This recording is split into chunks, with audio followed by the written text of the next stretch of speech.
ರಸ್ತೆ ಬಂದಾಗಿದೆ. 2 ದಿನಗಳ ಕಾಲ ಜನ ಆಚೆ ಈಚೆ ಹೋಗುವಂಥ ಪರಿಸರದ ಜನರಿಗೆ ತೊಂದರೆ ಆಗಿದೆ. ಹಾಗಾಗಿ ಪುರಾತತ್ವ ಇಲಾಖೆಯವರು ಕೂಡಲೇ ಇದಕ್ಕೆ ಬರಬೇಕು, ಇದನ್ನು ನೋಡಬೇಕು. ಯಾಕೆಂತ ಹೇಳಿದರೆ ಒಂದು ಶಾಶ್ವತವಾದಂಥ ಆವರಣ ಗೋಡೆ, ತಡೆಗೋಡೆ ಆಗಬೇಕು. ಇನ್ನೊಂದು ಅವರ ಏನು ಮಾನಸ್ತಂಭ ಇದೆ, ಆ ಸ್ತಂಭಕ್ಕೂ ಅಪಾಯದ ಸ್ಥಿತಿಯಲ್ಲಿದೆ. 1 ಮೀಟರ್ 1.5 ಮೀಟರ್ನಷ್ಟು ದೂರದಲ್ಲಿ ಅದಿದೆ. ಇವತ್ತು ನಾಳೆ ಅದು ಸಹ ಬೀಳ್ಬೋದು.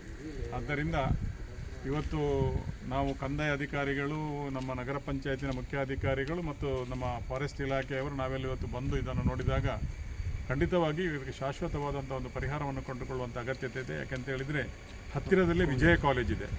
ಮಕ್ಕಳು ಆಚೆ ಈಚೆಯಲ್ಲಿ ಓಡಾಡ್ತಾ ಇರ್ತಾರೆ. ಎಲ್ಲ ಒಂದು ಜೈನ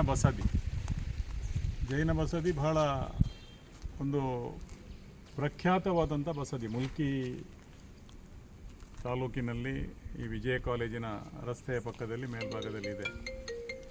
ಬಹುಶಃ ಇಲ್ಲಿ ಇದೊಂದು ಮಾನಸ್ತಂಭ, ಇದು ಬಹಳ ಪ್ರಸಿದ್ಧಿಯನ್ನು ಪಡೆದಂಥ ಬಸದಿಗಳಲ್ಲಿ ಒಂದು ಮಾನಸ್ತಂಭ. ಶಾಸನಗಳಿರುವಂಥದ್ದು, ಬಹಳ ಇತಿಹಾಸವುಳ್ಳಂಥದ್ದು. ಇದು ಈಗಾಗಲೇ ಪುರಾತತ್ವ ಇಲಾಖೆಗೆ ಸೇರ್ಪಡೆಗೊಂಡಿದೆ. ಈಗ PWD ರಸ್ತೆಯ ಬದಿಯಲ್ಲಿ ಸುಮಾರು 20-25 ಮೀಟರ್ ಎತ್ತರದಲ್ಲಿರುವಂಥ ಈ ಒಂದು ಜಾಗದ ಮರಗಳು ಮೊನ್ನೆ ಮಳೆಗೆ ಬಿದ್ದು ಇವತ್ತು TC ಇರ್ಬೋದು, ಕಂಬಗಳಿರ್ಬೋದು,